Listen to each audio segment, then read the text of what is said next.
In this midnight hour, I begin with a word of appreciation to 24/7, my friend Alan Casey, for bringing us together to take a stand against gun violence.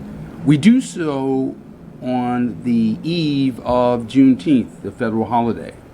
And so we will suspend this people's filibuster for the period of time in which we as a nation celebrate the abolition of slavery, the announcement to those who were enslaved in Galveston, Texas, 250,000 or so people across the state of Texas. As we celebrate Juneteenth, we will suspend our filibuster for just legislation. But in this moment, I want to again express appreciation to all the organizers, the conveners, the mayors, the governors, the activists and advocates who are standing against gun violence in this moment. It may seem morally ironic, historically perverse for someone whose chosen vocation, whose involuntary calling is civil rights servant leadership, to participate in a filibuster. After all, the longest filibuster was used infamously to block civil rights legislation in the late 1950s on the part of United States Senator Strom Thurmond from my home state of South Carolina. It is morally ironic, historically perverse, for any person, any citizen of conscience to participate in a filibuster to block, to impede, to hold up, to hem up just legislation. But we're here tonight to take a strong stand, a principled stand, as a people, as a nation, as a country, to engage in a people's filibuster in service of just legislation, in order that we might bring about an end to gun violence and establish, if you will, a reign of nonviolence in this country. So we're here this evening with 24/7, with mayors and governors, with Democrats and Republicans, with independents and nonpartisans, with younger people and with older people. But to be clear, I'm not here as a civil rights leader, although civil rights is undeniably at the center of this gun epidemic. I'm not here as a teacher or as a member of the Harvard Kennedy School faculty, although children have been slaughtered in school.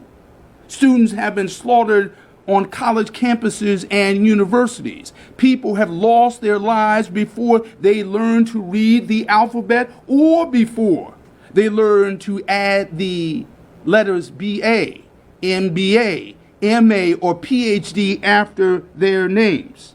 I'm not here as a civil rights lawyer, because as a lawyer, nothing I learned in law school, nothing I was taught at Yale Law School prepared me to explain to children, the youngest, most vulnerable of our citizens, why we as a country, as a republic, have not take it upon ourselves to enact laws to protect them, to hold their bodies sacred and safe. I am not here, even as a fourth-generation minister of the African Methodist Episcopal Church. Although as a minister of the gospel, I have grieved when Muslims have been slain in their mosques. I have grieved when Jews have been slaughtered in their synagogues. I have grieved when Christians have been killed in their churches, but I'm not here as a Christian minister. I'm here this evening simply as a father, standing with and beside my son Hamilton, and with and beside a beloved daughter, Molly Bowman. And so I offer my testimony, not as a civil rights lawyer, not as a minister of the gospel, not as a teacher, but simply in my modest capacity as a father. As a father, my testimony for gun reform is threefold. First, I want to make it clear that gun reform legislation is the healing that we need for the catastrophic childhood trauma experienced by our youngest and most vulnerable citizens. Second, I want to make the argument that gun reform legislation is necessary to demilitarize racial injustice in this country. And third, I want to make the case that gun violence is as much evidence of voter frustration as the insurrection is evidence of voter suppression. That is to say, gun reform is a profoundly democratic issue in our multiracial democracy. Now, to argue that gun reform legislation is the healing we need for the massively underdiagnosed and underappreciated childhood trauma of literally the babes in our midst coming up in our schools, coming up in our neighborhoods, coming up in our homes. I want to begin not with statistics, not with studies, but with two stories. As a third or fourth grader in Nashville, Tennessee, where my father studied as a medical student at Meharry Medical College, and my mother studied as a nursing student. My younger brother, younger sister, and I, as elementary school students, found ourselves at home by ourselves for a few hours each day as my mother studied and my father studied, and they both worked in order to prepare themselves to serve as healers.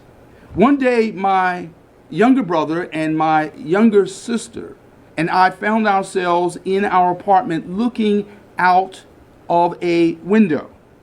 And as we looked out of the window, we noticed a young man lying prostrate on the sidewalk outside of our apartment.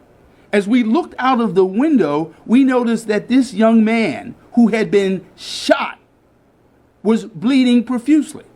This image of this young man, an adult, shot and bleeding beneath us, was not anything that we were morally or visually prepared to process as children. We found this image of this young man to be morally shocking, visually shocking. It was morally shocking because we as children found it difficult to understand why another adult would shoot an adult. And it raised a question for us as moral beings. Could we be so vulnerable? Could we be shot? Could we be hurt? Could we be harmed? It was also visually shocking, not merely morally shocking, but visually shocking, because we had to ask ourselves, how could someone bleed so much? What did it mean to bleed out? In other words, we as children could not understand how you could have so much blood on the outside of your body. There was nothing that we saw on Saturday morning cartoons that prepared us to watch an adult bleed out. There was nothing that we saw in comic books that prepared us for what happens when a bullet encounters a human body. And yet, as traumatic as that experience was to me as a child, it morally pales in comparison to what children go through today. There were not 393 million guns in circulation when I was a child. At that time, assault weapons were tools used on battlefields of war, not in Walmarts, not in grocery stores, not in synagogues, not in churches, not in mosques. So what we experienced as children back in the 1970s pales in comparison to what children see on a regular and routine basis today. I've thought about this memory as a father many times, but never more so than when my oldest son said to me that he was prepared to encounter, to confront the DC sniper. Many of us recall as adults, many years ago when an assassin armed with a Bushmaster assault weapon circumnavigated the suburbs of Washington, D.C., the nation's capital, and literally fired upon and assassinated random people in the street, reducing the nation's capital, the capital of the free world, this center of power, to a state of fear.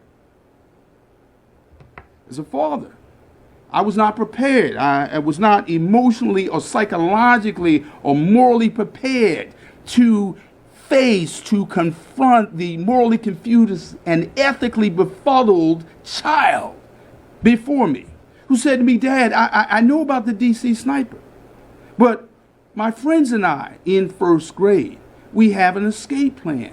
We have an imaginary tiger who can protect us." Then there was nothing in my studies at Boston University School of Theology, where I took pastoral counseling and courses in psychology, that prepared me to answer my oldest son's questions. There was nothing that prepared me to offer him the proper assurance, the sense of safety and security. And as troubling and as unsettling as that experience was for this father and my oldest son, I'm reminded that my son's experience is by no means psychologically aberrational. It is by no means spiritually or morally atypical. A visual witness, a psychological bystander to gun violence within a few blocks of an incident of gun violence or a shooting, that child will experience trauma. That we will see a rise in the incidence of children showing up in emergency rooms in a state of psychological and moral crisis. So we know that gun violence not only affects those who are in the firing line of a bullet, but also those who are in the mental and psychological and moral and spiritual trajectory of the weapons in our midst. And so the question for us as a country is, how do we respond to our children? I would argue that the prescription lifted up by public health professionals, lifted up by physicians and doctors and psychologists and psychiatrists, is represented not only in that which you can secure from a drugstore, but that which we can secure from the United States House of Representatives and the United States Senate. That is to say, morally responsible, common sense gun reform. It is the prescription that we need. We have to ask ourselves, how is it that we are denying our children the healing that they need? How is it that we are saying to little children who have found themselves huddled together in fear in elementary schools and junior high schools and high schools? How do we say to children who are literally traumatized in our midst that we have no means by which to heal you, no means by which to assure you, no means by which to offer you the sense of security promised by some by their guns, but promised more often by those of us who have the job description: mother, father, parent, grandmother, grandfather, responsible adult, guardian. How do we say to our children that we have no means by which to protect you? And how do United States senators and members of the House of Representatives say to our children, we have no means by which to protect you, no means by which to heal you?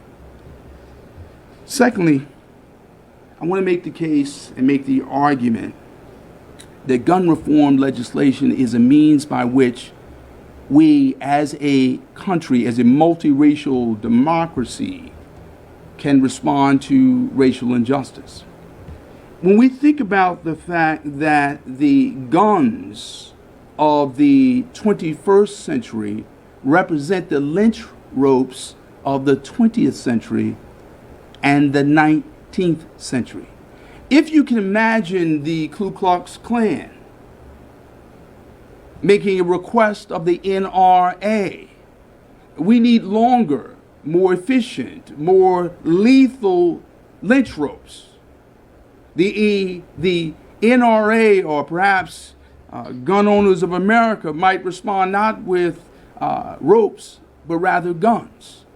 All we need do is think about Poway, think about Tree of Life, think about the Emmanuel African Methodist Episcopal Church in Charleston, South Carolina. All we need do as a country, as a community of conscience, is think about the ways assault weapons have been brought into our houses of worship as though they have the right to be there, like a crescent, like a cross, like a Star of David. All we need do is think about what happened at Mother Emanuel African Methodist Church. I recall, as president and CEO of the NAACP, standing in a historic pulpit, that is to say, the pulpit of Mother Emanuel African Methodist Episcopal Church. I stood in this African Methodist pulpit as my grandfather stood in such a pulpit, as my great-grandfather stood in such a pulpit, as my great-great-grandfather stood in such a pulpit, as a fourth-generation ordained minister in the church of my forebears. Standing in that church, I looked to my right and I saw a closed door to a live crime scene where literally 9 students of scripture were slain in a church. I thought in that moment, standing in that pulpit, thinking about the Reverend Clemente Pigney, thinking about how he served in a Bible study. Every preacher, every minister, many clergy well understand what it means to welcome a stranger into a Bible study. You, as the leader of the Bible study, you take your scripture, you take your Bible, perhaps your Quran, perhaps your Torah, and you extend it to the stranger as a sign of welcome, as a sign of hospitality, as Reverend Pinkney no doubt did, undoubtedly did, as his calling would dictate.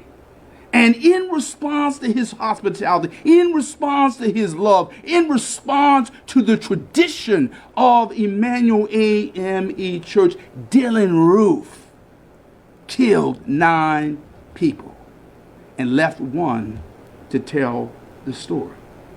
The question we have to ask ourselves is, how did Dylan Roof, as a young man, age inappropriate, come to possess the weapons he had in his hands? How did he, an avowed white supremacist, wearing the insignia of hate on his body, on his clothing, how did he not trip any red flag laws that were not in existence? How did he slip through the Charleston loophole, which at that time was not defined as such? Now, as a minister of the gospel, as a civil rights leader standing in that pulpit, I thought, surely this is as low as we can go as a country. Surely this is as bad as it gets. Surely there will be no moral wound this deep, this painful, this raw, for us as a republic to come to grips with, to morally contemplate. Surely it cannot get any worse. But after Charleston, after Mother Emanuel, there was Tree of Life. There was Poway. There was Buffalo. When we think about an avowed white supremacist, white nationalist, carrying an assault weapon, and on that weapon, the N-word etched in hate, The number 14 inscribed in hate. 14 representing the racist creed of white nationalists. The 14 words as they so describe it. The question we have to ask ourselves as a country is, how do we demilitarize? How do we make less lethal those who would literally render our multiracial democracy a moral anachronism? The question for us is, why haven't we done it? Why didn't we do it after Mother Emanuel? And why can't we do it now after Buffalo? We can move these weapons, take these weapons out of the hands of those who should never have such weapons. When we have teenage men, that is to say 18 and 19-year-old men who cannot buy a beer, but who can buy an assault weapon, there's something wrong with our laws that can be made right. When we have people whose hate, whose psychological imbalance is such that they would no doubt trip any red flag laws that we could bring into being. This is a moment when people of conscience have to offer not thoughts and prayers in the wake of hate crimes, but literally offer thoughts, prayers, policy, and action. The question we have to ask ourselves is, what happens when race is used as an excuse for inaction? When reasonable people, when conscience-driven people ask for common sense gun reform, gun safety, there's a robotic and racially insensitive response. But what about Chicago? What about black on black crime?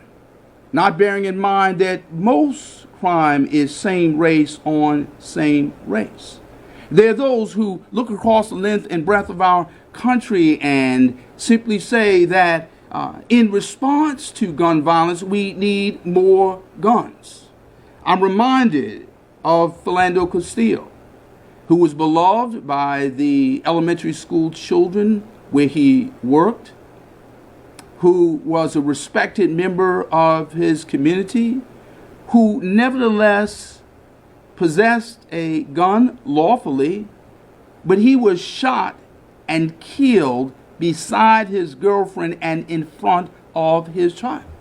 We didn't hear the NRA, we didn't hear the gun owners of America lifting up his cause, lifting up his concern. In fact, they simply argued for more guns, more irresponsibility.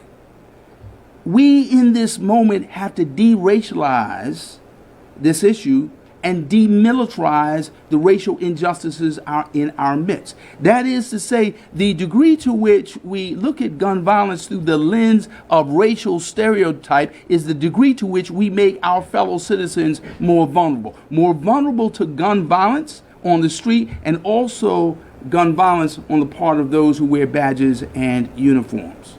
This is a moment for us to, as a country, look at the hard facts and the moral realities in this moment. Lastly, I want to make the case that gun reform is a profoundly democratic issue, small d democratic issue. This is a issue, a matter for our democracy. Why? Because when we have the majority of the citizens of this republic calling for common sense gun reform, they do so not as Democrats, not as Republicans, not as conservatives, not as liberals, but as people of conscience, as responsible citizens. And those desires, those civic concerns, those civic aspirations are frustrated year after year after year after year. This voter frustration and the absence of gun reform suggests the weakened state of our democracy.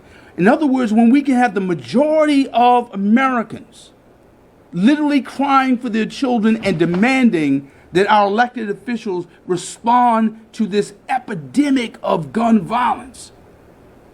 The absence of gun reform is a sign, a signal, a symptom of the sickness in our democracy. And I want to suggest to you, in the same way that the insurrection was evidence of voter suppression, gun violence is a symptom, a sign of voter frustration. If our aspirations as a republic were realized, if our civic desires as a country were realized, our children would be more safe, our schools would be more safe, our malls would be more safe, our sanctuaries would be more safe, our houses of worship would be more safe if our democracy functioned as it should. In this moment, there are no doubt a great number of people who may be tempted to despair. There may be a great many people who may assume that this immorality is, in fact, an inevitability. May I remind you that in the 1860s, there was a woman of small stature and morally immense presence.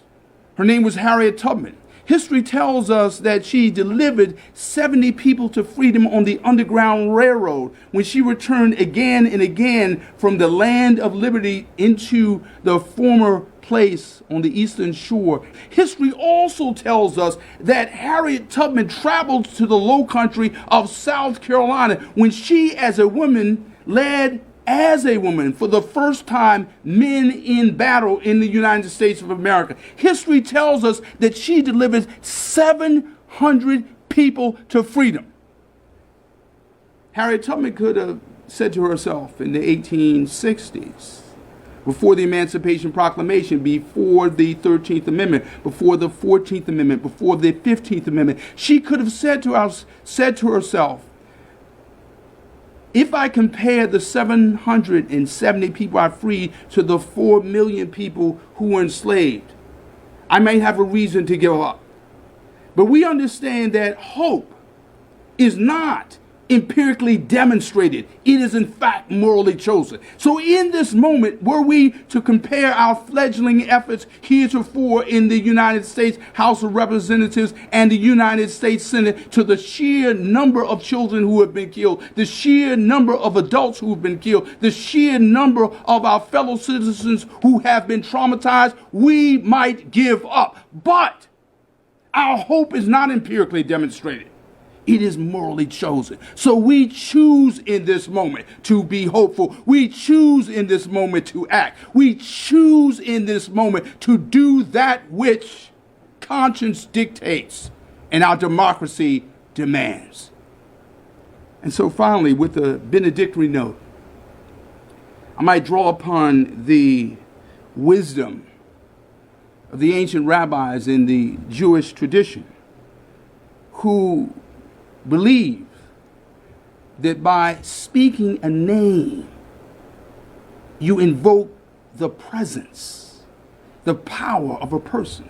By speaking God's name, you invoke the Lord's presence. By speaking in the name of those we've lost, we invoke their presence. And so even as we advocate for gun reform, even as we conduct this people's filibuster for just laws to bring about an end to gun violence and the establishment of nonviolence, we invoke the names of lives taken in Columbine, the names of the lives taken in Charleston and Buffalo and Poway and in streets all across America, malls across America, communities across America, in this country that we love.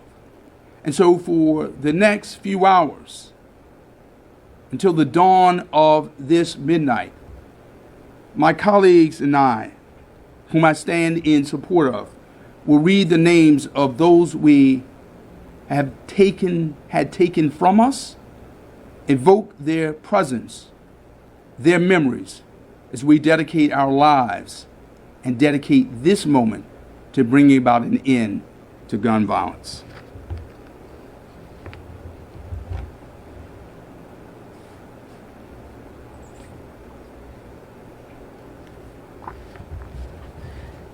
So with that, I want to call to the podium my colleague and sister in this struggle, Molly Bowman, the Chief of Staff of More Perfect.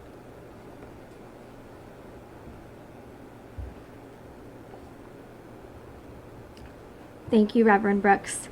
I'm Molly Bowman, Chief of Staff of More Perfect, a movement to renew a stronger, more sustainable democracy. I haven't been personally affected by gun violence. Yet.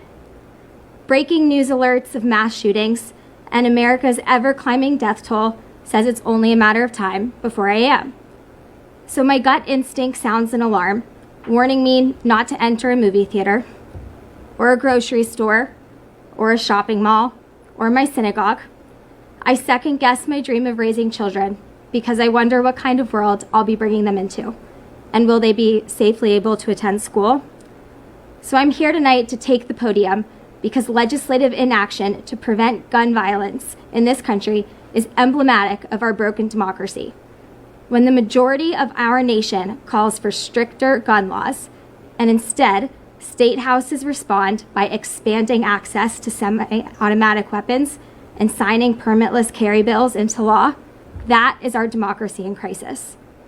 Our leaders work for us, and I'm here to take the podium to hold them accountable. I'm also here as a woman, an ally, and an advocate for survivors of intimate partner violence. Every 16 hours in the United States, a woman is fatally shot by a current or former partner. A person in an abusive relationship is 500 times more likely to die at the hands of their abuser if a gun is present. And after years of tireless advocacy, the Violence Against Women Act was finally reauthorized this spring. That's one win. Now, the most recent legislation on our elected officials' desks will finally close the boyfriend loophole to keep guns out of the hands of intimate partners convicted of misdemeanor domestic violence. This, too, is a win. But we have so many more wins that we have to work for that go much farther than this bare minimum. Instead, we give abusers, racists, and dangerous criminals weapons of mass destruction, and every day that passes where we do nothing about it is a day that we pour gasoline on the fires of misogyny and racism. Every day that Congress fails to act is another day that they are complicit in the tragedy of another life cut short. I take the podium because I want to live in a democracy where my representatives actually represent my best interests. I want them to uphold their oath to protect my life as much as they protect the interests of a powerful gun lobby. I take the podium because I want all survivors of domestic violence and all people to feel safe in their homes and their relationships. I take the podium because I refuse to be another statistic. Tonight, I'll take the podium along with Reverend Cornell Brooks and his son Hamilton to read the names of thousands of victims whose lives were cut short by gun violence. I take the podium tonight at the end of my Shabbat and at the beginning of a new week, which I'll start by saying Kaddish, the Jewish prayer that celebrates a life, as I read the names of so many thousands of victims over the last several years whose lives have been robbed by congressional inaction to stop gun violence in America. Will you join me in taking the podium?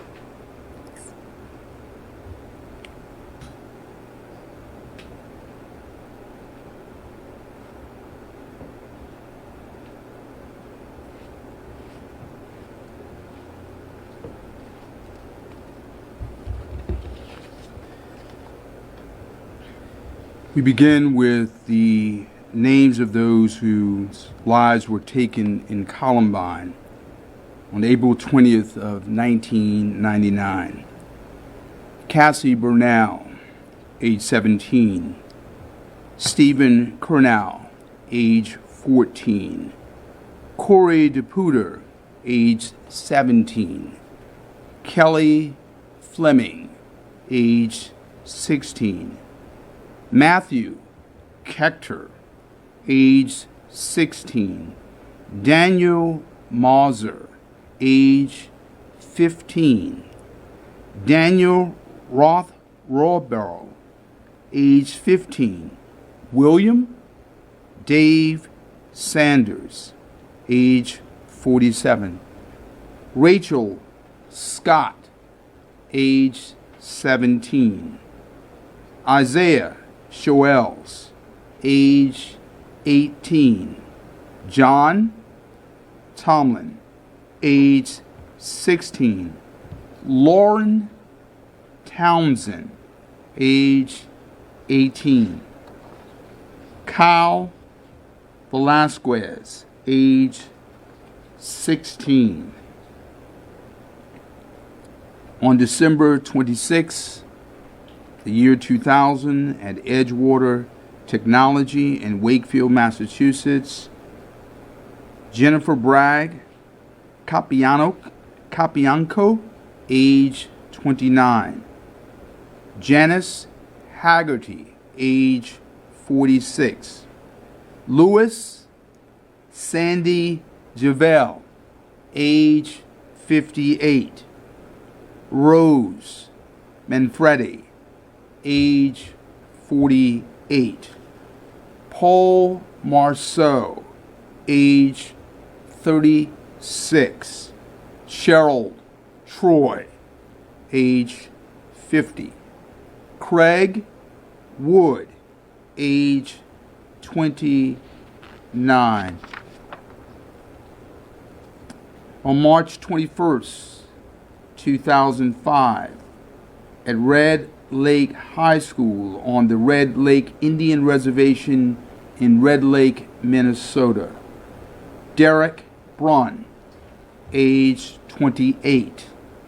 Dwayne Lewis, age 15. Chase Luzier, age 15. Darrell Luzier, age 58. Neva Rogers, age 62. Chanel Rose Bear, age 15. Michelle Sagana, age 32. Thurleen Stillday, age 15. Alicia White, age 15. In an Amish schoolhouse in Lancaster, Pennsylvania, on October 2nd of 2006, Naomi Imbersol, age 7. Marion Stoltzfus Fisher, age 13. Lena Zook Miller, age 7. Mary Liz Miller, age 8. Anna May Stoltzfus, age 12. On April 6, 2007, at Virginia Tech in Blacksburg, Virginia, Ross Abdullah Alameddine, age 20.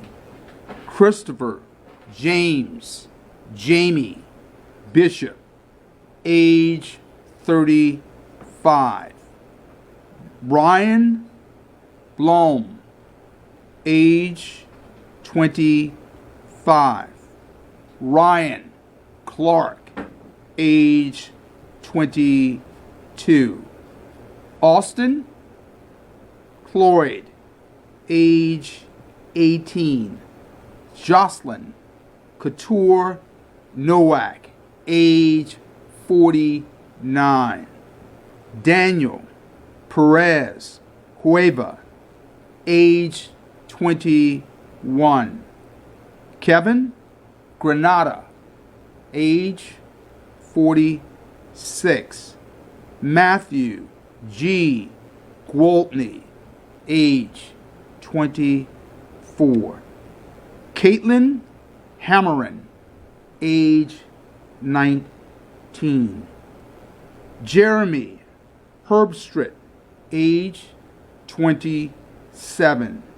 Rachel Elizabeth Hill, age 18. Emily Hersher, age 19. Jarrett Lane, age 22. Matthew J. Laporte, age 20. Henry Lee, age 20. Liviu Lebrescu, age 76. G.V. Loganatham, age 51. Partihi Lumbantarum, age 34. Lauren McCain, age 20. Daniel O'Neill, age 22. Juan Ramon Ortiz, age 26. Manal Pankal, age 26. Michael Pohl, age 23. Julia Freddie, age 23. Mary Reed, age 19. Rima Samaha, age 18. Walid Shelan, age 32. Leslie Sherman, age 20. Maxine Turner, age 22. Nicole R. White, age 20. On December 5th, 2007, at the Westroads Mall in Omaha, Beverly Flynn, age 47. Janet Jurgensen, age 66. Gary Joy, age 56. John McDonald, age 65. Gary Scharf, age 48. Angie Schuster, age 36.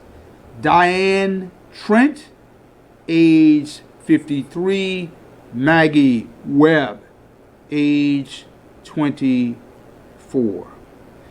On April 3rd of 2009, at the American Civic Association Immigration Services Center in Binghamton, New York, Parveen Nil Ali, age 26. Almir O. Alves, age 43. Mark Henry Bernard, age 44. Maria Sonia Bernard, age 46. Hai Hong Zong, age 54. Hong Zhu Mao, age 35. Zhang Ling, age 22. Layla Khalil, age 57. Roberta King, age 72. Lon Ho, age 39. Li Gao, age 47. Dolores Yagao, age 53. Maria Zobny, age 60. On November 5th of 2009 at Fort Hood near Killeen, Texas, Michael Grant Cahill, age 62. Labardo Eduardo Caravel, age 52. Justin Michael DeCrow, age 32. John P. Gaffney, age 56. Frederick Green, age 29. Jason Dean Hunt, age 22. Amy S. Krager, age 29. Aaron Thomas Nelmaker, age 19. Michael S. Pearson, age 22. Russell Seeger, age 51. Francesca Velez, age 21. Juanita L. Warman, age 55. Kam C. Zong, age 23. On January 8th, in 2011, in the parking lot of a grocery store near Tucson, Christina Taylor Green, age 9. Dorothy Morris, age 76. John M. Roll, age 63. Phyllis Schneck, age 79. Dorwan Stoddard, age 76. Gabrielle Zimmerman, age 30. On February 7th of 2012 at Chardon High School in Chardon, Ohio, Demetrius Hewlin, age 16. Russell King, age 17. Daniel Parmetor, age 16. On April 2nd, 2012, at Oakos University in Oakland, California, Teshring Renzing Bhutia, age 38. Doris Chibuko, age 40. Sanam Chodan, age 33. Grace Yunhia Kim, age 23. Kathleen Ping, age 24. Judith Seymour, age 53. Lydia Sim, age 21.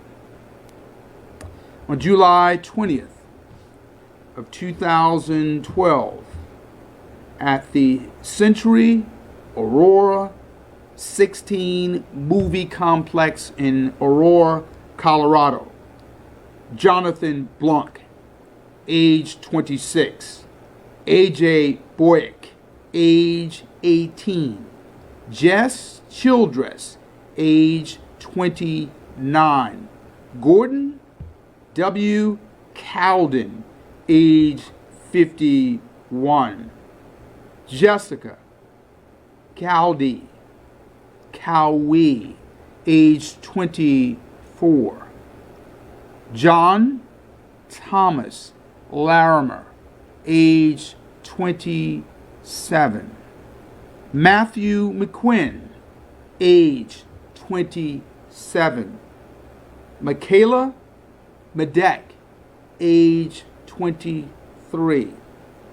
Veronica Moser Sullivan, age 6. Alex Matthew Sullivan, age 27. Alexander Teves, age 24. Rebecca Ann Wingo, age 32. On August 5th of 2012, on August 5th of 2012, at the Sikh Temple of Wisconsin in Oak Creek, Wisconsin, Satwant Singh Kaleka, age 65. Suvag Singh Katra, age 84. Paramjit Kaur, age 41. Prakesh Singh, age 39. Rajit Singh, age 49. Sita Singh, age 41. On December 14th, 2012, at the Sandy Hook Elementary School in Newtown, Connecticut. Charlotte Bacon, age 6. Daniel Barden, age 7. Rachel Davino, age 29. Olivia Engel, age 6. Josephine Gay, age 7. Dylan Hockley, age 6. Dawn Hochsprung, age 47. Madeline F. Sue, age 6. Catherine V. Hubbard, age 6. Chase Kowalski, age 7. Jesse Lewis, age 6. Anna G. Marquez Green, age 6. James Mattioli, age 6. Grace McDonald, age 7. Anne Marie Murphy, age 52. Emily Parker, age 6. Jack Pinto, age 6. Noah Posner, age 6. Caroline Pravidi, age 6. Jessica Ricos, age 6. Abiel Richmond, age 6. Lauren Rousseau, age 30. Mary Sherlock, age 56. Victoria Sato, age 27. Benjamin Wheeler, age 6. Allison N. Wyatt, age 6. On September 16, 2013, at the Washington Navy Yard in the District of Columbia, Michael Arnold, age 59. Martin Bodrock, age 54. Arthur Daniels, age 51. Sylvia Frazier, age 53. Kathy Garde, age 62. John Roger Johnson, age 73. Mary Francis DeLorenzo Knight, age 51. Frank Kohler, age 51. Vishnu Balchandra Pandit, age 61. Kenneth Bernard Proctor, age 46. Gerald Reed, age 58. Richard Michael Ridgedale, age 52.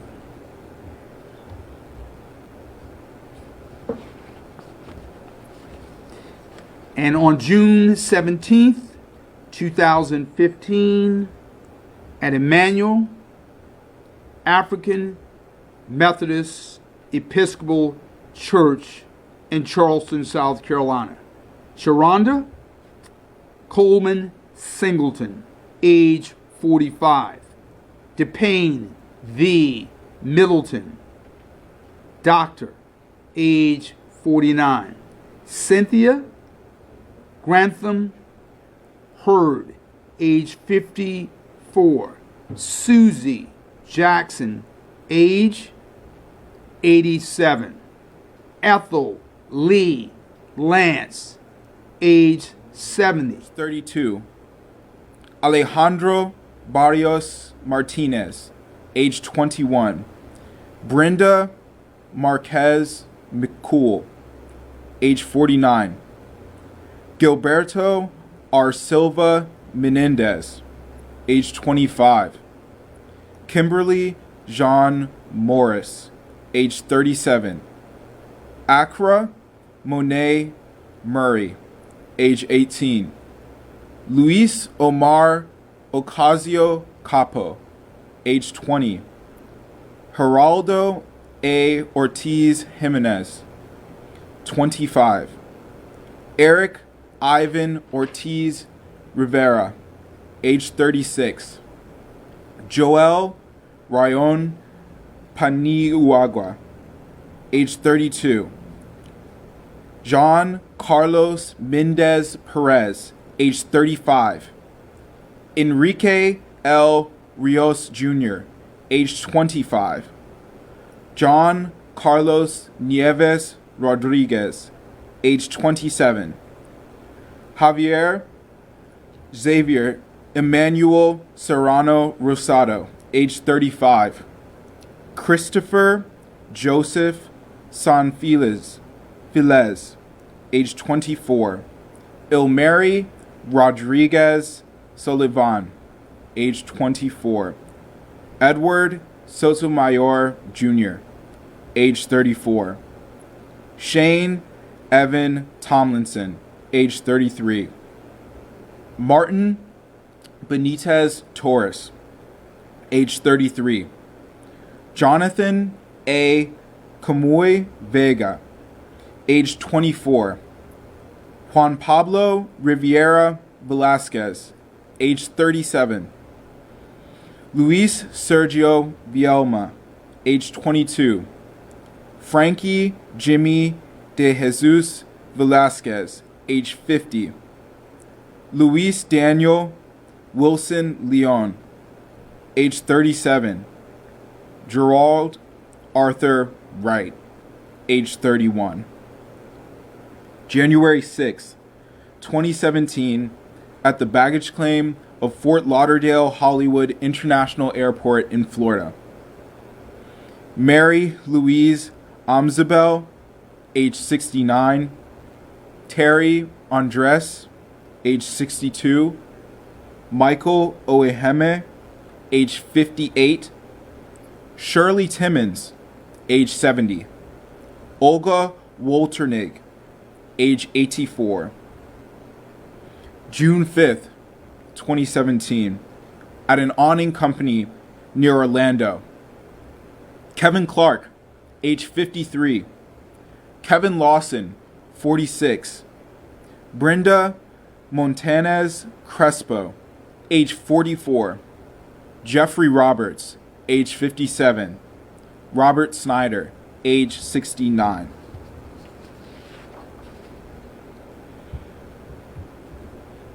October 1st, 2017, on the Las Vegas Strip. Hannah Allers, age 34. Heather Alvarado, age 35. Doreen Anderson, age 49. Carrie Barnett, age 34. Jack Beaton, age 54. Stephen Berger, age 44. Candace Bowers, age 40. Denise Bertitus, age 50. Sandy Casey, age 35. Andrea Castilla, age 28. Denise Cohen, age 58. Austin Davis, age 29. Thomas Day Jr., age 54. Christiana Duarte, age 22. Stacy Rodriguez Echeber, age 50. Brian Frazier, age 39. Carrie Galvin, age 31. Dana Gardner, age 52. Angela Gomez, age 20. Charleston Hartfield, age 34. Christopher Hazencombe, age 44. Jennifer Topaz Irvine, age 42. Teresa Nicole Kimura, age 38. Jessica Klimchuk, age 34. Carly Craybaum, age 33. Rhonda LeRoque, age 42. Victor Link, age 55. Jordan McIldone, age 23. Kelsey Brianne Meadows, age 28. Kala Marie Madig, age 28. Sony Melton, age 29. Patricia Mestas, age 67. Austin Meyer, age 24. Adrian Murfitt, age 35. Rachel Parker, age 33. Jennifer Parks, 36. Carolyn Parsons, 31. Lisa Patterson, age 46. John Pippin, age 56. Melissa Ramirez, age 26. Jordan Rivera, age 21. Quentin Robbins, age 20. Cameron Robinson, age 28. Rocio Guillen Roca, age 40. Tara Rowe, age 34. Lisa Romero Munoz, age 48. Christopher Roybal, age 28. Brent Schwanbeck, age 61. Bailey Schwitzer, age 20. Laura Ship, age 50. Eric Silva, age 21. Susan Smith, age 53. Brennan Stewart, age 30. Derek Taylor, age 56. Nessa Tonks, age 46. Michelle Vo, age 32. Kurt Von Tillo, age 55. Bill Wolf Jr., age 42. November 5th, 2017, at the First Baptist Church in Sutherland Springs, Texas. Keith Allen Braden, age 62. Robert Michael Corrigan, age 51. Shani Louise Corrigan, age 51. Emily Garcia, age 7. Emily Rose Hill, age 11. Gregory Lynn Hill, age 13. Megan Gale Hill, age 9. Crystal Marie Holcomb, age 36. John Brian Holcomb, age 60. Carla Plain Holcomb, age 58. Mark Daniel Holcomb, age 36. Noah Holcomb, age 1. Dennis Neal Johnson, age 77. Sarah Johns Johnson, age 68. Haley Kruger, age 16.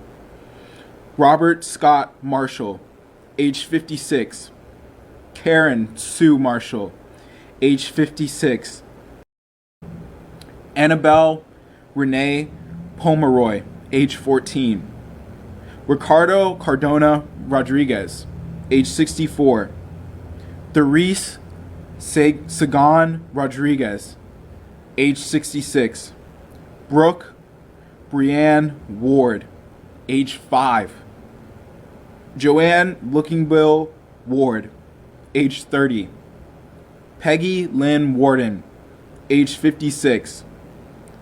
Lula Wosinski White, age 71. February 14th in 2018 at Marjorie Stoneman Douglas High School in Parkland, Florida. Alyssa Al-Hadef, age 14. Scott Beigel, age 35. Martin Duque, age 14. Nicholas Durrett, age 17. Aaron Face, age 37. Jamie Guttenberg, age 14. Chris Hickson, age 49. Luke Hoyer, age 15. Kara Laufren, age 14. Gina Montalto, age 14. Joaquin Oliver, age 17. Elena Petty, age 14. Meadow Pollock, age 18. Helena Ramsey, age 17. Alex Schachter, age 14. Carmen Shintrup, age 16. Peter Wang, age 15. May 18th, 2018, at Santa Fe High School in Santa Fe, Texas. Jared Black, 17. Shanna Fisher, age 16. Christian Riley Garcia, age 15. Aaron Kyle McLeod, age 15. Glinda Ann Perkins, age 64. Angelique Ramirez, age 15. Sabika Sheik, age 17. Christopher Stone, age 17. Cynthia Tisdale, age 63. Kimberly Vaughn, age 14. June 28th, 2018, at the Capital Gazette newsroom in Annapolis. Gerald Fishman, age 61. Robert Hyasin, age 59. John McNamara, age 56. Rebecca Smith, age 34. Wendy Winters, age 65.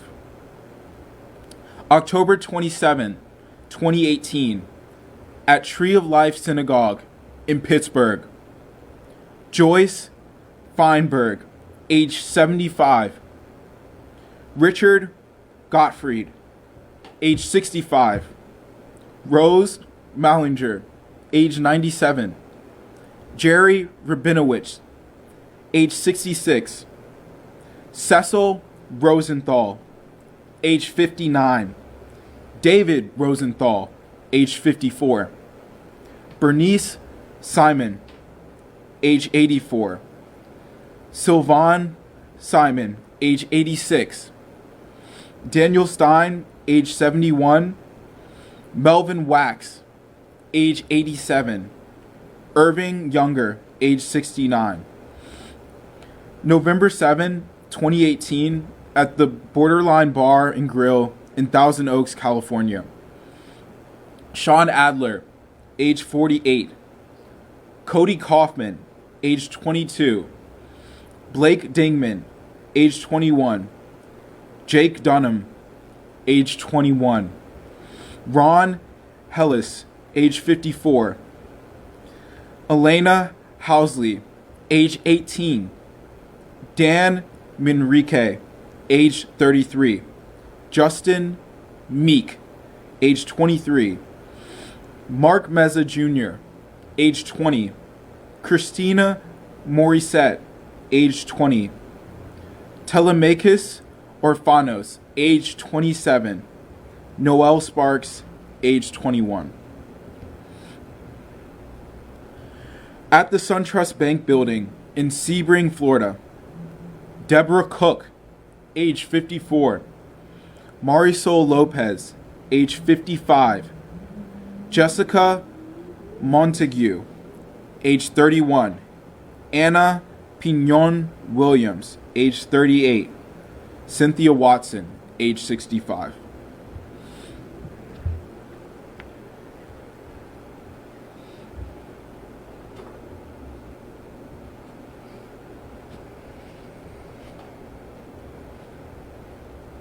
February 15th, 2019, at the Henry Pratt Company in Aurora, Illinois.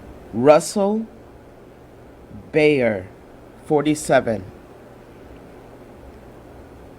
Vincente Juarez, 54. Clayton Parks, 32. Josh Pinkard, 37. Trevor Wayner, 21.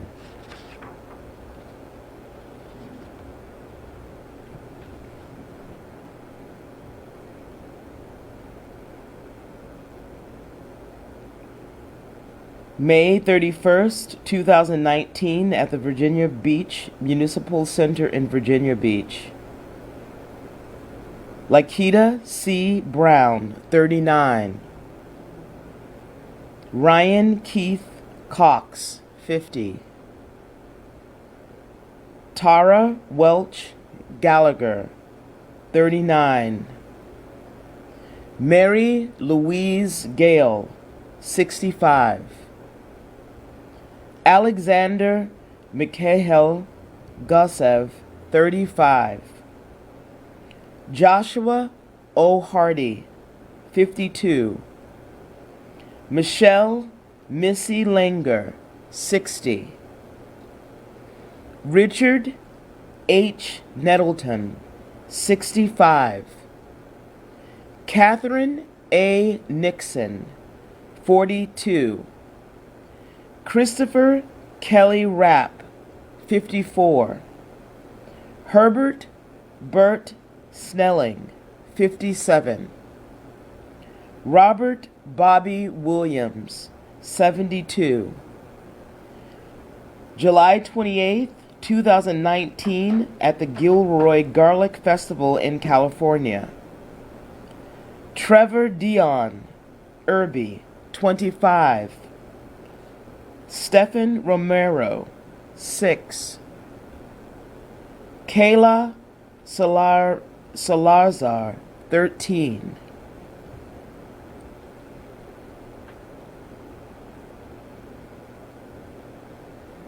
August 3rd, 2019, at a Walmart Supercenter in El Paso. Andre Ancondo, 24. Jordan Acondo, 25. Arturo Benavides, 60. Leo Campos, 41. Angelina Inglesby, 86.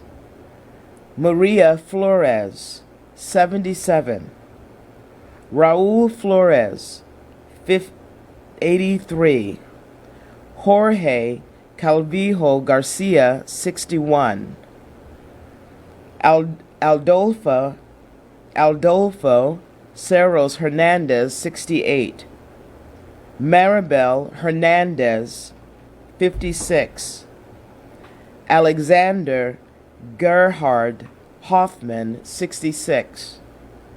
David Johnson, 63. Luis Juarez, 90. Maria Eugenia Lagaretta, 58. Ivan Filiberto Mananzono, 45.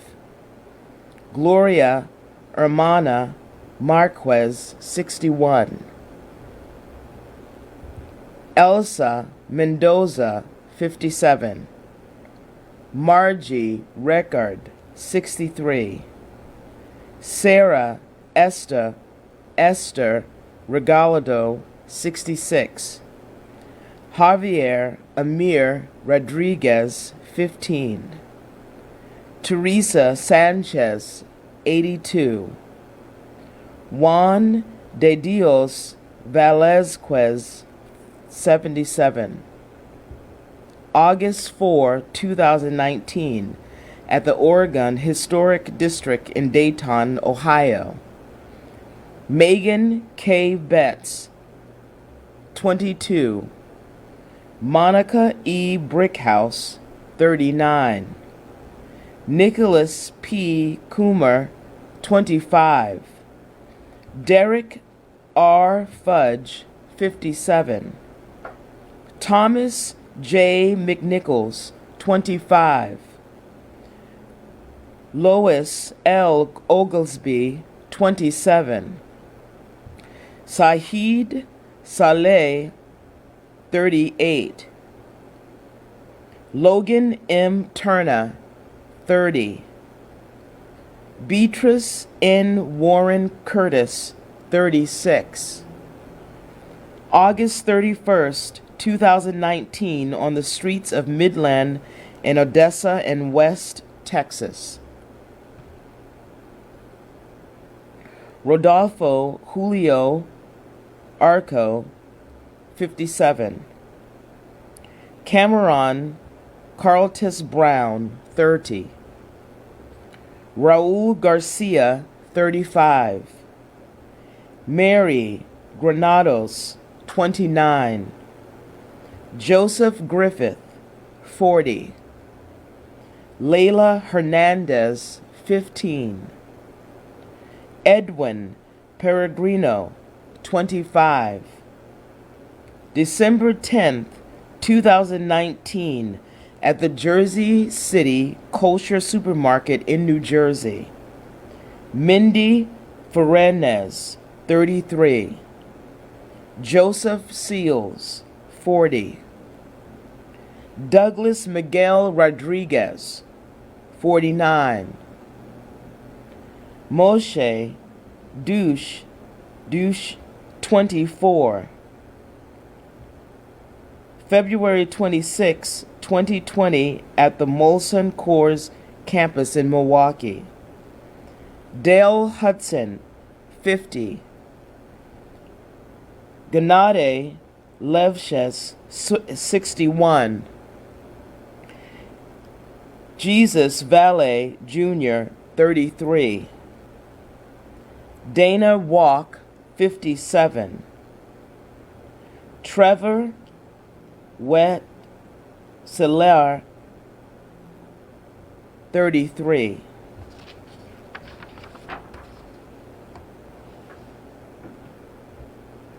March 16, 2021, at spas in the Atlanta area. Dayo Feng, 44. Hyun Jung Grant, 51. Sancha Kim, 69. Paul Andre Michels, 54. Soon Chung Park, 74. Delania Ashley Yuan, 33. Wong I.U., 63. March 22nd, 2021 at King Soopers Supermarket in Boulder, Colorado. Trelamo Bartkawiak, 49. Mary Laker, 51. Kevin Mahoney, 61. Lynn Murray, 62. Rika Olds, 25. Nevin Stanisic, 23. Denny Stong, 20. Eric Talley, 51. Jody Waters, 65. April 15th, 2021, at a FedEx facility in Indianapolis. Matthew Ross Alexander, 32. Samaria Blackwell, 19. Armajet Johal, 66. Jasvinder Kaur, 50. Jaswinder Singh, 68. Armajit Sekhan, 48. Carly Smith, 19.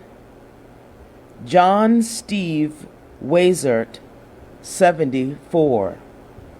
November 30th, 2021 at Oxford High School in Oxford, Michigan. Madison Baldwin, 17. Tate Mayer, 16. Hannah St. Juliana, 14. Justin Schilling, 17. April 3rd, 2022 in downtown Sacramento. Jontaya Alexander, 21. Melinda Davis, 57. Sergio Harris, 38. Joshua Hoy Lachesi, 32. Yamil Martinez Andrade, 21.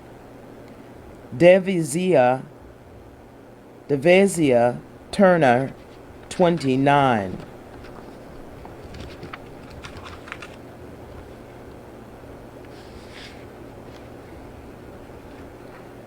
May 14th, 2022 at Tops Friendly Market in Buffalo. Celestine Cheney, 65. Roberta Drury, 32.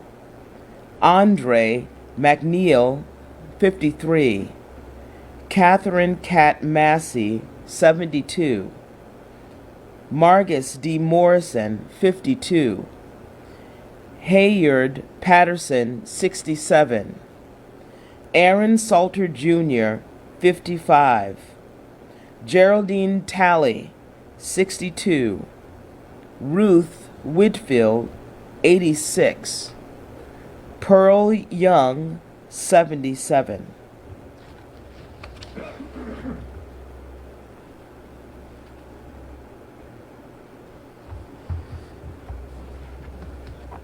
So many people have lost their lives in particular communities and particular places.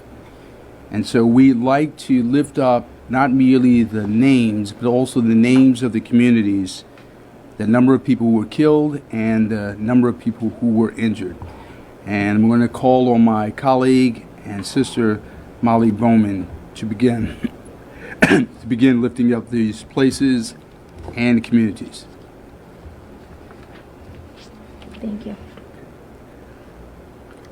On December 14th, 2012, in Sandy Hook, Connecticut, 28 killed, 2 injured. On January 19th, 2013, in Albuquerque, New Mexico, 5 killed. On April 24th, 2013, in Manchester, Illinois, 6 killed, 1 injured. On July 1st, 2013, in Fort Worth, Texas, 4 killed. On July 17th, 2013, in Oakland, California, 1 killed, 3 injured. On August 14th, 2013, in Oklahoma City, Oklahoma, 4 killed. On September 20th, 2013, in Rice, Texas, 5 killed. On October 29th, 2013, in Bradley, South Carolina, 5 killed. On January 1st, 2014, in Tolleson, Arizona, 3 killed. On January 1st, 2014, in Mississippi, 1 killed. On January 4th, 2014, in Durham, North Carolina, 1 injured and 1 killed. On January 6th, 2014, in Covington, Louisiana, 2 killed. January 7th, 2014, in Burwell, Nebraska, 2 killed. On January 11th, 2014, in Bono, Arkansas, 1 killed. On January 12th, 2014, in Cincinnati, Ohio, 1 killed. January 12th, 2014, in Fontaine, Arkansas, 1 killed. On January 14th, 2014, in Syracuse, Utah, 3 killed. On January 15th, 2014, in Omaha, Nebraska, 1 killed. On January 15th, 2014, in Romulus, Michigan, 1 killed. On January 15th, 2014, in Irmo, South Carolina, 4 killed. On January 16th, 2014, in Romulus, Michigan, 1 killed. On January 14th, 2014, in Spanish Fort, Utah, 5 killed.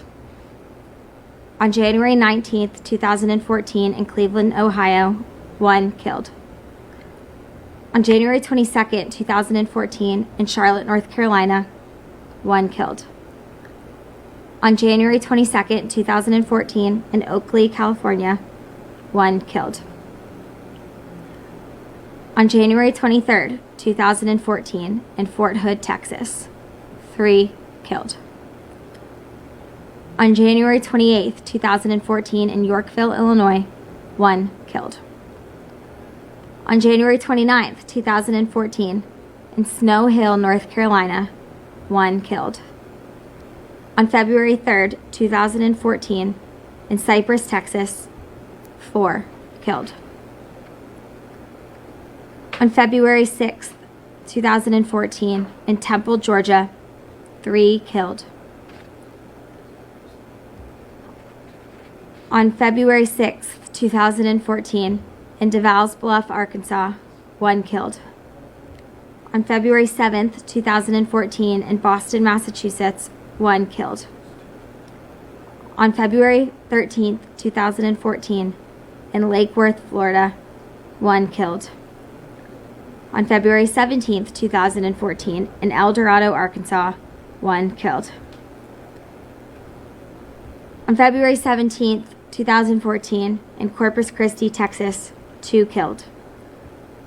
On February 18th, 2014, in Springfield, Missouri, 1 killed. On February 20th, 2014, in Guyton, Georgia, 1 killed. On February 20th, 2014, in Post, Texas, 1 killed. On February 22nd, 2014, in Oaklawn, Illinois, 4 killed. On February 27th, 2014, in Opelousas, Louisiana, 1 killed. On March 1st, 2014, in Pensacola, Florida, 1 killed. On March 1st, 2014, in Cincinnati, Ohio, 1 killed. On March 5th, 2014, in Nuevo, California, 1 killed. On March 5th, 2014, in Mobile, Alabama, 1 killed. On March 10th, 2014, in Corsicana, Texas, 1 killed. On March 11th, 2014, in Broken Arrow, Oklahoma, 1 killed. On March 12th, 2014, in Kent, Ohio, 1 killed. On March 21st, 2014, in San Antonio, Texas, 2 killed. On March 21st, 2014, in Rock Hill, South Carolina, 1 injured and 2 killed. On March 26th, 2014, in St. Louis, Missouri, 1 killed. On April 3rd, 2014, in Bacchus, Oklahoma, 1 killed. On April 4th, 2014, in Savannah, Georgia, 1 killed. On April 4th, 2014, in Waycross, Georgia, 1 killed. On April 5th, 2014, in Philadelphia, Pennsylvania, 1 killed. On April 6th, 2014, in Orange, Virginia, 1 killed. On April 9th, 2014, in South Bend, Indiana, 1 killed. On April 10th, 2014, in Columbus, Ohio, 1 killed. On April 12th, 2014, in Gaston, South Carolina, 1 injured and 1 killed. On April 13th, 2014, in Charlotte, North Carolina, 1 killed. On April 18th, 2014, in Hastings, Nebraska, 1 killed. On April 18th, 2014, in Wellsville, Utah, 1 killed. On April 21st, 2014, in Memphis, Tennessee, 1 killed. On April 21st, 2014, in Wirtz, Virginia, 1 killed. On April 21st, in 2014, in Des Moines, Iowa, 1 killed. On April 25th, 2014, in Fayetteville, North Carolina, 1 killed. On April 25th, 2014, in Fayetteville, North Carolina, 1 killed. On April 26th, 2014, in Legionnaire, Indiana, 1 killed. On April 26th, 2014, in Louisville, Kentucky, 1 killed. On April 28th, 2014, in Durham, North Carolina, 1 killed. On April 29th, 2014, in Wichita, Kansas, 1 killed. On May 3rd, 2014, in Dingmans, Pennsylvania, 1 killed. On May 8th, 2014, in Portland, Oregon, 2 killed. On May 10th, 2014, in Stone Mountain, Georgia, 1 killed. On May 17th, 2014, in Murrayville, Indiana, 1 killed. On May 18th, 2014, in San Antonio, Texas, 1 killed. On May 21st, 2014, in Milwaukee, Wisconsin, 1 killed. On May 14th, 2022, in Jackson, Mississippi, 1 killed. On May 24th, 2014, in Bourne, Texas, 1 killed. On May 24th, 2014, in Cabot, Vermont, 1 killed. On May 24th, 2014, in Odessa, Texas, 1 injured, 2 killed. On May 26th, 2014, in Las Vegas, Nevada, 1 killed. On May 26th, 2014, in Las Vegas, Nevada, 1 killed. On May 27th, 2014, in Payson, Arizona, 1 killed. On May 28th, 2014, in West Palm, Florida, 1 killed. On May 28th, 2014, in West Palm Beach, Florida, 1 killed. On May 31st, 2014, in West Monroe, Louisiana, 3 killed. On June 1st, 2014, in Joplin, Missouri, 1 killed. On June 8th, 2014, in Fort Myers, Florida, 5 killed.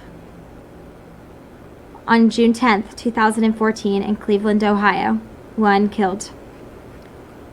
On June 15th, 2014, in Chesterfield, Virginia, 4 killed. On June 25th, 2014, in Virginia Beach, Virginia, 2 killed. On July 1st, 2014, in Detroit, Michigan, 2 injured, 1 killed. On July 2nd, 2014, in Tonopah, Arizona, 1 killed. On July 2nd, 2014, in Birmingham, Alabama, 1 killed. On July 9th, 2014, in Spring, Texas, 1 injured, 6 killed. On July 18th, 2014, in Chicago, Illinois, 1 killed. On July 18th, 2014, in Leavenworth, Kansas, 1 injured, 1 killed. On July 23rd, 2014, in Norfolk, Virginia, 2 killed. On July 23rd, 2014, in Wilson, North Carolina, 1 killed. On July 25th, 2014, in Pelzer, South Carolina, 1 killed. On July 26th, 2014, in Crumlin, Pennsylvania, 1 injured, 2 killed. On July 26, 2014, in Saco, Maine, 5 killed. On July 29, 2014, in Wichita, Kansas, 1 killed. On July 30, 2014, in Hope Mills, North Carolina, 4 injured, 3 killed. On July 30th, 2014, in Chubbuck, Idaho, 1 killed. On July 30th, 2014, in Detroit, Michigan, 1 injured, 1 killed. On August 1st, 2014, in Philadelphia, Pennsylvania, 3 injured, 1 killed.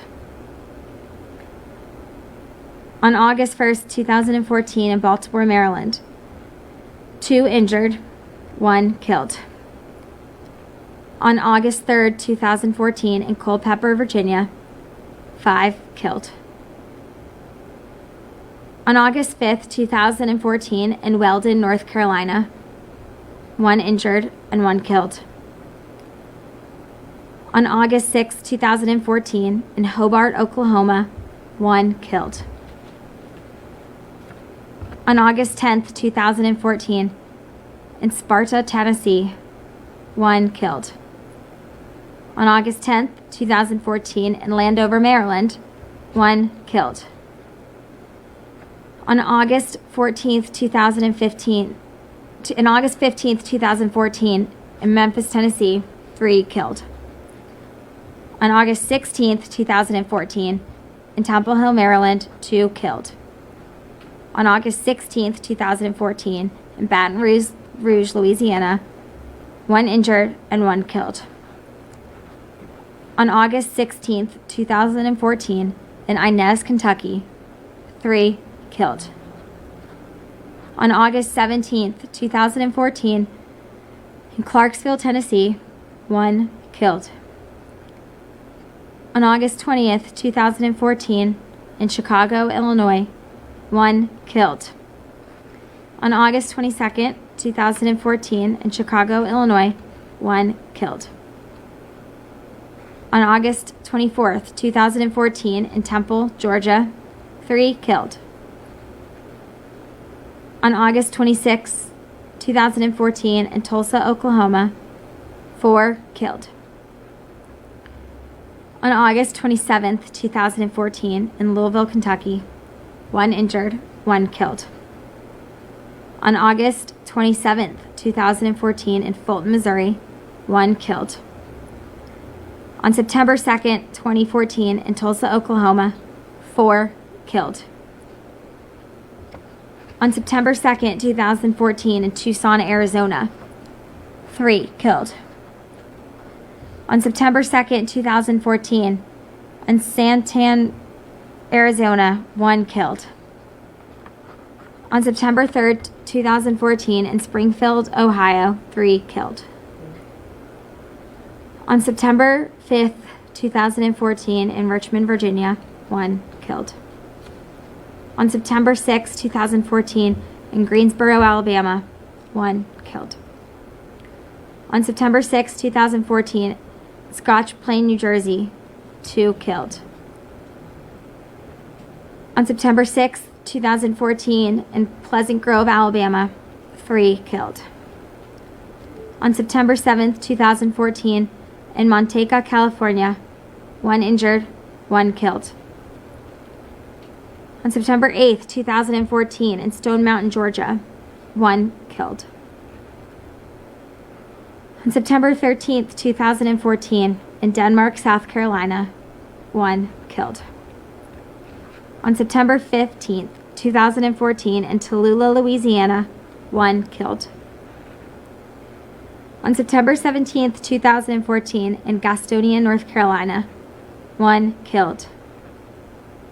On September 18th, 2014, in Belle, Florida, 8 killed. On September 25th, 2014, in Salzburg, Pennsylvania, 1 killed. On October 8th, 2014, in Guilderland, New York, 4 killed.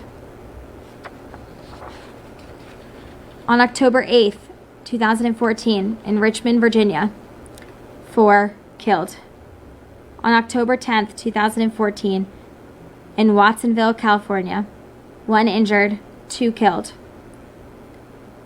On October 11th, 2014, in Irvington, New Jersey, 1 killed. On October 11th, 2014, in Benton, Louisiana, 1 killed. On October 13th, 2014, in Fort Myers, Florida, 1 killed.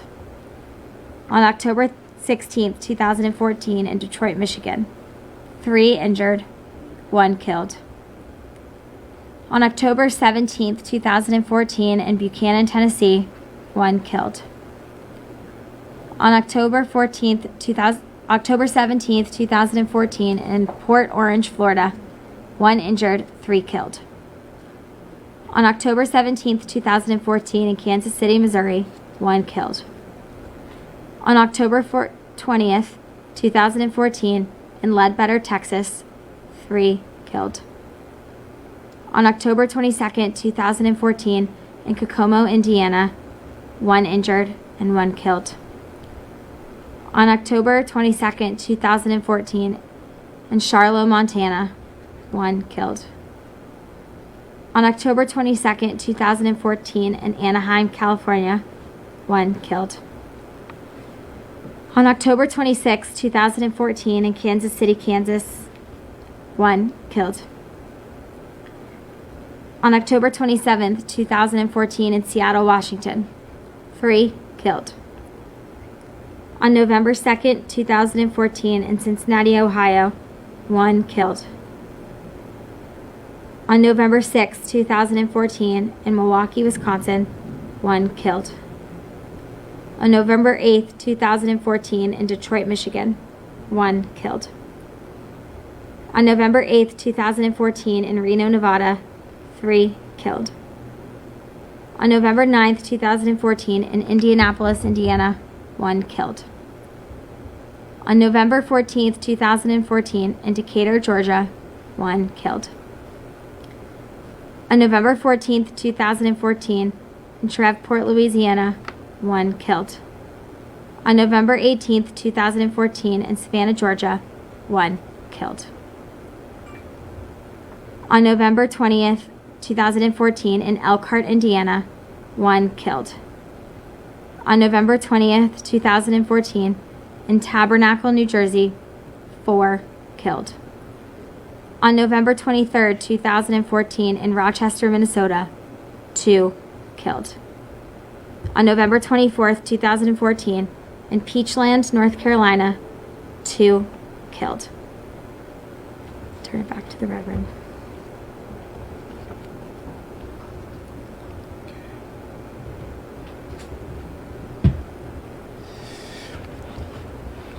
On November 14th in Katy, Texas, one killed.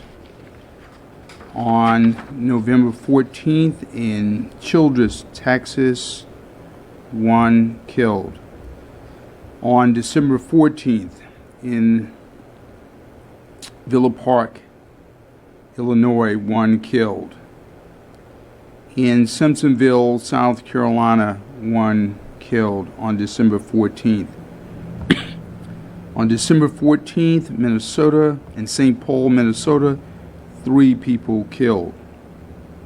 In Rockford, Illinois, 4 persons killed on December 14th. On December 14th in New Paris, Ohio, 2 people killed. On December 14th in Milwaukee, Wisconsin, 1 person killed. On December 14th in Tallahassee, Florida, 1 person killed. On December 14th in Detroit, Michigan, 1 person killed. On December 14th in Montgomery, Alabama, 1 person killed. On January 15th in Montfort, Wisconsin, 2 people killed.